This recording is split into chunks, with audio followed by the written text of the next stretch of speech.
औज़ुबिल्लाहिमिनश्शैतानिर्रजीम बिस्मिल्लाहिर्रहमानिर्रहीम। देखिए जी, हम एरिया ऑफ द सर्कल के डिफरेंट अल्टरनेटिव मेथड कर रहे हैं। इसको पढ़ लेने से हमारे पास जो लिमिट्स का कॉन्सेप्ट है कि लिमिट्स डबल इंटीग्रल के अंदर किस तरह ली जाती है वो बहुत बेहतर हो जाता है। अब यहाँ पे हम ये कर रहे हैं कि आपके पास इसके अंदर किस तरीके से इसको हल किया जाएगा। ये हमारे पास एरिया ऑफ द सर्कल मालूम करने के लिए पहले इक्वेशन ऑफ द सर्कल हम लिखते हैं, जो कि हमारे पास ये है x square plus Y square is equal to B का स्क्वायर। चूँकि मैंने इस दफ़ा से area of the circle having radius b लिखा है और सेंटर ओरिजिन लिया है, ये डिफरेंट भी हो जाए तो कोई फ़र्क नहीं पड़ता। अलबत्ता इसकी इंटीग्रेशन के अंदर थोड़ा सा मामला आएगा हमारे पास कि वो थोड़ी और ज़रा थोड़ी सी कॉम्प्लिकेटेड हो सकती है। With the limits X is equal to minus A और X is equal to zero, इसके अंदर जो है हमने इसने हमें मेंशन कर दिया कि आपने इसी के साथ जो है वो यहाँ पर डिस्कस करना है। बल्कि आप इस तरह करें, X is equal to minus A और X is equal to plus A के साथ हम कर लेते हैं इस सवाल को। अब यहाँ पर हम X square plus Y square is equal to B square और limit X is equal to minus A X is equal to plus A. अब ये लिमिट्स हमारे पास आउटर लिमिट्स हैं, क्योंकि ये कांस्टेंट लिमिट्स हैं। अगर कांस्टेंट लिमिट्स सर्कल के अंदर मौजूद हों तो वो हमारे पास आउटर लिमिट कंसीडर की जाती हैं। अब हमने जो है एरिया किस तरीके से फाइंड आउट करना है, यानी कि हमने उसके लिए हमें एक फिगर का बनाना जो है वो ज़रूरी है। जितने ज़्यादा ग्राफ हमारे अच्छे होंगे डबल इंटीग्रल में, उतने ज़्यादा हमें इसका फ़ायदा होगा। सर्कल का हमारे पास ये सूरत हाल होगी, जैसा एक सर्कल हमारे पास है, ये हमारे पास सर्कल है और उसके अलावा हमारे पास क्या कहते हैं इसमें ये इसके वो हैं एक्स इजिकल टू ए नहीं बी होगा, सॉरी, क्योंकि हमारे पास रेडियस जो है वो बी है। अब हमारे पास ये है कि एक्स इजिकल टू बी, यानी आपके पास इसके वर्टिसेस हमारे पास ये हैं। बाकी जो सा इसका हिस्सा नीचे की जानिब है, जिसमें फ़िलहाल हम इसको जो है इसमें इंटरेस्टेड नहीं, हम पहले ऊपर वाले अबव पार्ट की तरफ इंटरेस्टेड हमारे पास हैं। तो अब यहाँ पर हमारे पास जो इसके कोऑर्डिनेट्स बनते हैं वो इसका कोई एक नाम रख लेते हैं, जो कि हमारे पास होगा माइनस बी ज़ीरो। और उसके इसकी वजह क्या है, क्योंकि इसका रेडियस जो है वो सेंटर से, यानी ये ओरिजिन से हमारे पास ज़ीरो ज़ीरो हमारे पास होगा। और उसके बाद ये रेडियस ये भी बी है और ये भी है। और उसके अलावा ये हमारे पास क्या कहते हैं इसका पॉइंट बी रख लेते हैं। बी में हमारे पास ये सूरत हाल होगी कि आपके पास जी बी प्लस बी ज़ीरो, ये माइनस बी ज़ीरो है, ये प्लस बी ज़ीरो हमारे पास लिखा जा सकता है। अब हमने यहाँ पर इसको फाइंड आउट करना है। अब अपर लिमिट जो है वो हमारे पास ये गिवन है। जब अपर लिमिट गिवन हो तो हमारे पास सबसे पहले ये हम लिखते हैं, यानी लिमिट जो होगी वो अपर लिमिट हम पहले लिख लेते हैं, X is equal to minus B और X is equal to plus B. इसको बिलो क्यों लिखा है, क्योंकि माइनस की वैल्यू जो है वो लेस होती है और इसके मुकाबले में जो प्लस बी हमारे पास मौजूद है। सूरत हाल ये है कि यहाँ पे चूँकि हम एरिया में इंटरेस्टेड हैं तो यहाँ पे 1 आएगा और उसके बाद यहाँ पे डी वाई और डी एक्स आएगा, क्योंकि ये डी एक्स बाहर होना ज़रूरी है ताकि ये आउटर लिमिट्स के साथ इसका रिलेशन जो है वो कायम हो सके। और अगर ये हमारे पास इस तरीके से हो तो ये फ्यूबिनस थ्योरम टाइप हमारे पास फ्यूबिनस थ्योरम टाइप टाइप हमारे पास इसके अंदर टाइप 1 होगी। तो ये 1 के तहत हमारे पास सवाल होगा, यानी इसने हमें मजबूर कर दिया कि हम सवाल जो है वो इसी तरह ही हल करें कि टाइप 1 में बने, क्योंकि इसने लिमिट्स ही ऐसे एडजस्ट कर दी हैं कि वो टाइप 1 ही बनेगा, टाइप 2 नहीं बनेगा। लेकिन हम कर सकते हैं टाइप 2 में, लेकिन हमें फ़िलहाल इंटरेस्टेड टाइप 1 में है।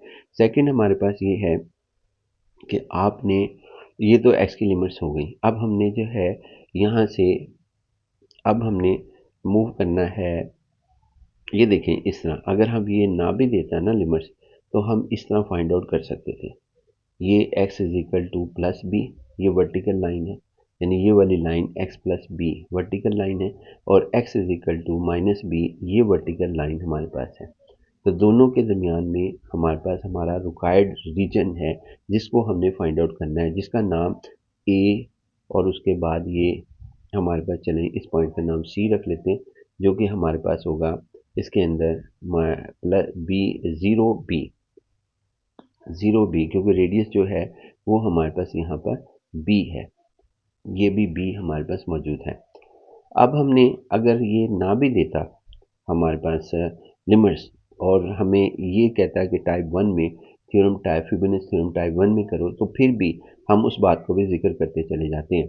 तो हमने ये करना था कि ये डी एक्स है, डी एक्स की जो आउटर लिमिट है, आउटर लिमिट निकालने का तरीकेकार ये होना था, अगर डी एक्स हो तो दो वर्टिकल लाइंस को हमने ढूंढना था, ऐसी दो वर्टिकल लाइंस जिसमें जो वो एरिया मौजूद हो जिसमें हम इंटरेस्टेड हैं फाइंड आउट करने के अंदर। तो वो एक तो ये थी हमारे पास वर्टिकल लाइन, जैसा ये मैंने बनाई, x is equal to minus B, और एक जो सी थी वो ये थी। अब इन दो वर्टिकल लाइन में हमने एरो बनाना है लेफ्ट टू राइट। मैंने यहाँ रीजन का लफ्ज़ इस्तेमाल नहीं किया, यहाँ से हमने जो है एरो बनाना है लेफ़्ट टू राइट। ये हमारे पास इस तरीके से बन गया, यानी कहाँ से वो स्टार्ट हुआ एरो, और कहाँ पे ख़त्म हुआ उन दो वर्टिकल लाइंस के दरमियान। एरो जो हुआ वो कौन सी पहली वर्टिकल लाइन है जहाँ से वो स्टार्ट हो रहा है, तो वो x is equal to minus b है। और वो कौन सी वर्टिकल लाइन है जिस पे एरो एंड हो रहा है, देखिए रीजन नहीं मैं कह रहा, ये जब भी, तो ये है x is equal to plus B, ये लिखी गई, चाहे ये दी भी हो या ना दी हो, सिर्फ फिगर ही दे दी जाए और तब कहा जाए कि आप इसका एरिया मालूम करें, तब भी ये तरीक़ेकार हमारे पास होगा। नेक्स्ट हमारे पास ये है, यानी ये आपने इसमें अगर डी एक्स होगा तो दो वर्टिकल लाइंस ढूंढनी है ऐसी जिसमें वो रीजन मौजूद हो जहाँ जिसमें आप इंटरेस्टेड हो। अगर यहाँ पे बाहर डी वाई हो, यानी outer limit y d y की मालूम करनी है, तो फिर हमने दो हॉरिजेंटल लाइन ऐसी ढूंढनी है जिसके अंदर वो रीजन मौजूद हो जिसमें हम जो है इंटरेस्टेड हो। हम जो इंटरेस्टेड हैं वो यहाँ पे मौजूद हैं ए सी बी, ए सी बी के, ए सी बी यानी कि area between the arc length a c b and the x axis के, इसके दरमियान में हमारा इंटरेस्ट है, और वो एरिया हमने दो वर्टिकल लाइंस के दरमियान में शो कर दिया। उसके बाद अब हम इनर लिमिट लिखते हैं।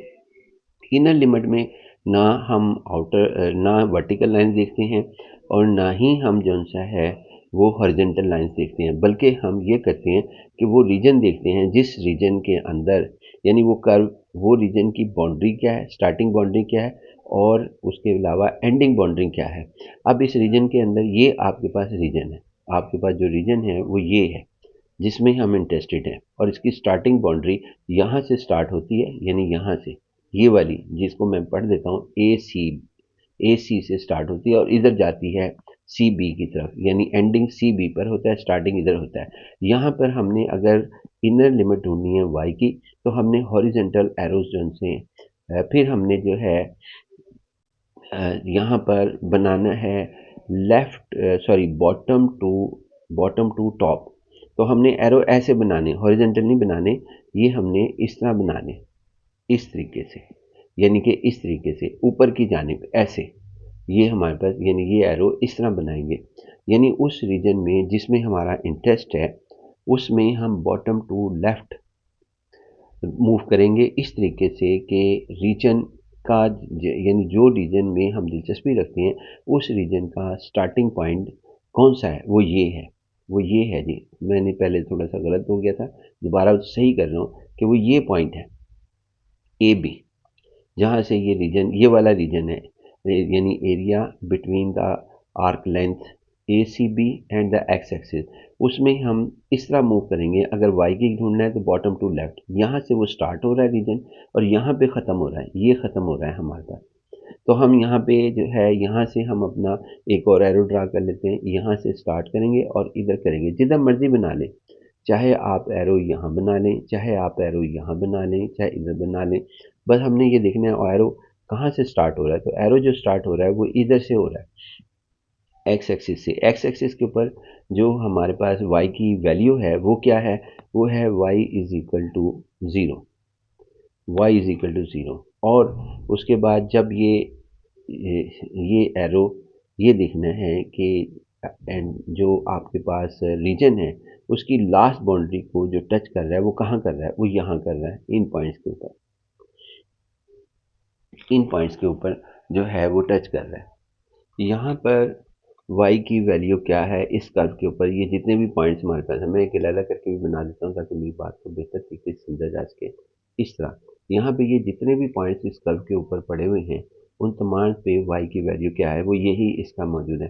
तो वो यहाँ से फाइंड आउट करेंगे। तो y की वैल्यू हमारे पास है हर पॉइंट के ऊपर b square minus x square under root, और ये प्लस माइनस नहीं होगा क्योंकि फर्स्ट क्वाड्रेंट में भी चाहे आप इधर से मूव करें या इधर आए, ये फर्स्ट क्वाड्रेंट में भी y की वैल्यू पॉजिटिव है और सेकंड के अंदर भी y की पॉजिटिव है, यानी ए सी की तरफ से एरो आप यहाँ से ड्रा करें तब भी y की वैल्यू पॉजिटिव ही आएगी, और चाहे आप एरो इधर से ड्रा करें तब भी y की वैल्यू पॉजिटिव आएगी। तो लिहाजा y की लिमिट जो होगी वो हमारे पास B square minus x square under root होगी। वरना हमें इस बात की केयर करनी पड़ती है, जैसा कि पिछली लेक्चर्स के अंदर कई एक से ज़्यादा लेक्चर में हमने ये बताया कि ये प्लस माइनस के साथ भी लिखा जाता है, वो आप देख सकते हैं। उसके बाद जी अब हमारे पास ये है कि यहाँ पे हम लिखेंगे area between arc length a c b and x axis ये हमारे पास है, जिसका नाम हम आई रख रहे हैं, आई हम रख रहे हैं इसका नाम, इस सारे इसका सवाल का जवाब। अब उसके बाद हम इसके अंदर इनर को जो है वो डिस्कस, क्योंकि ये पूरा सर्कल तो नहीं है, ए सी बी एक कर्व है, यानी एक सेमी सर्कल है, उसका और एक्स एक्सिस के दरमियान में जो एरिया है उसको हम फाइंड आउट कर रहे हैं। तो हम यहाँ पर यानी ए सी बी एक का आपके पास आर्क लेंथ है, ये सेमी सर्कल है, उस सेमी सर्कल के इस सेमी सर्कल और एक्स एक्सिस के दरमियान में जो एरिया है उसको हम फाइंड आउट करने की कोशिश कर रहे हैं, जो कि हमारे पास क्या कहते हैं वही आएगा जो हम पिछली क्लासेस के अंदर पढ़ चुके हैं। तो सबसे पहले जी हम यहाँ पे ये करते हैं कि इनर इंटीग्रल को जो है वो सॉल्व करते हैं, इसे हम 1 कह लेते हैं, यानी ये हमारे पास इस तरह है ये। उसके बाद अच्छा इसके अंदर हमारे पास क्या कहते हैं, इसे हम वो कर लेते हैं यहाँ पर इनर को हम I1 कह लेते हैं, I1 इज इक्वल टू, और ये y इज इक्वल टू 0 और y is equal to B का square minus x square under root, और यहाँ पे 1 इंटू डी वाई। बस ज़रा एहतियात से लिखेगा कि y इज इक्वल टू 0 नज़र आए, ये लोअर लिमिट है, ये अपर लिमिट है। अब इसकी इंटीग्रेशन करते हैं। 1 की इंटीग्रेशन होती है y, जो हमें सबको मालूम है, y इज इक्वल टू 0, तो y is equal to B का square minus x square under root, ये हमारे पास लिखा गया। अब इसके अंदर अपर लिमिट हम जो है यहाँ पर रखते हैं जी, इसकी अपर लिमिट्स पहले रखते हैं, तो I1 का आंसर जो सा है वो हमारे पास आ जाएगा बी का square minus x square under root, और ये और माइनस 0 लिखना था वो हम नहीं लिख रहे, और लिहाजा ये 2, अब 2 की वैल्यू जो है हम सब्स्टिट्यूट करते हैं 2 को 1 में, यानी इन 1 इनर इंटीग्रल सॉल्व हो गया, यानी कि इसके अंदर वैल्यू सब्स्टिट्यूट करते हैं इस इंटीग्रल की जो हमारे पास ये है, यानी ये हमारे पास है, इसकी वैल्यू जो है वो हम सब्स्टिट्यूट कर रहे हैं किस में, इस 1 में। तो हमारे पास जो आंसर आएगा वो ये आएगा, आई इज इक्वल टू हमारे पास X is equal to minus B, X is equal to plus B, और उसके बाद यहाँ पर बी का square minus x square into D X. अब इसके हमारे पास देखते हैं कि इसका आंसर क्या आता है, इसकी इंटीग्रेशन हमारे पास क्या होती है। तो इसकी इंटीग्रेशन का फार्मूला आप ज़रूर याद रखें, 1/2 एक्स बी का square minus x square plus 1/2 B का स्क्वायर और साइन इनवर्स आपके पास बी एक्स ओवर बी, और लिमिट जो है वो आपके पास ये होगी X is equal to B और X is equal to minus B X is equal to plus B. ये लिमिट्स हम जो है यहाँ पर सब्स्टिट्यूट कर देंगे। तो आप ये देखिएगा, इसके बाद हम यहाँ पर आते हैं जी इस सवाल के इधर, और इसकी इस साइड पर हमारे पास आई लिखा हुआ है, ये आई, और integral I is equal to ये लिख रहे हैं हम सारा इसका। इसमें आपके पास ये करना है कि पहले अपर लिमिट रखनी है बी, जहाँ जहाँ एक्स है, एक्स 1 2 3 प्लेसेस पर है, तो आपके पास जब हम यहाँ रखते हैं तो हम डायरेक्ट कर लेते हैं b square minus b square, यानी 1/2, उसके बाद बी और b square minus b square, उसके बाद प्लस 1/2 आपके पास बी का स्केयर और sine inverse b over b, ये अपर लिमिट हमने रखी। उसके बाद माइनस, फिर अब हम लोअर लिमिट रखते हैं, ये लिमिट माइनस बी को हम इधर रखते हैं, तो हमारे पास आ जाएगा -1/2 बी का स्केयर माइनस बी स्केयर, जहाँ जहाँ एक्स मौजूद है, प्लस 1/2 बी का स्केयर, यानी माइनस बी का स्केयर माइनस बी का स्केयर ही रह जाएगा। उसके बाद sine inverse minus b over b, ये हमारे पास यहाँ से लेके ये स्टेप यहाँ से लेके यहाँ ख़त्म हुआ। अब i इज़ इक्वल टू हमारे पास क्या आया, ये ज़ीरो हो गया, लिखने की ज़रूरत नहीं। उसके बाद यहाँ पे 1/2 और उसके बाद बी स्केयर और साइन इनवर्स आपके पास 1 बी ओवर बी डिवाइड हो गए ये। उसके बाद ये हमारे पास माइनस, ये आपके पास ज़ीरो हो गया, ये आपस में कैंसिल हो गए आपके पास। तो फिर उसके बाद ये ज़ीरो हो गया, इसके बाद फिर ये माइनस इधर आया, ये माइनस यहाँ आया, एक माइनस बाहर आया, तो ये प्लस हो गया, प्लस 1/2 बी का स्केयर और साइन इनवर्स 1, साइन इनवर्स 1 यानी कि आपके पास ये 2 बन गया, हम 2 लिख देते हैं यहाँ पर, यानी 1/2 प्लस 1/2 सॉरी 1 बन गया। तो आपके पास बी स्केयर आ गया और उसके बाद साइन इनवर्स का जगह हम जो है यहाँ पे π/2 लिख देते हैं, क्योंकि साइन इनवर्स 1 की वैल्यू π/2 है। तो हमारे पास आंसर आया पाई बी का स्केयर ओवर 2। ये पूरे का नहीं आया, ये सिर्फ और सिर्फ हमारे पास इसका आंसर आया, area between the arc length a c b and the x axis, यानी इतने एरिया का हमारे पास आया। उसके बाद अब हम बिलो का भी करना है, यानी कि ये हमारे पास इसका भी करना है, यानी ये हमारे पास इसका भी, तो इसको 2 से मल्टीप्लाई कर देंगे हम। तो यहाँ पे 2 से मल्टीप्लाई करेंगे तो टोटल एरिया ऑफ सर्कल हमारे पास ये आएगा, total area of the circle 2 से मल्टीप्लाई करने पाई बी का square over 2 is equal to pi b square, यानी पाई रेडियस का स्केयर। और यही हम जितने भी एक से ज़्यादा मेथड कर चुके हैं, सब मेथड के अंदर हमारे पास इसका यही आंसर आया, पाई और रेडियस का स्केयर हमारे पास होगा। बाकी इंशाल्लाह जी नेक्स्ट लेक्चर में।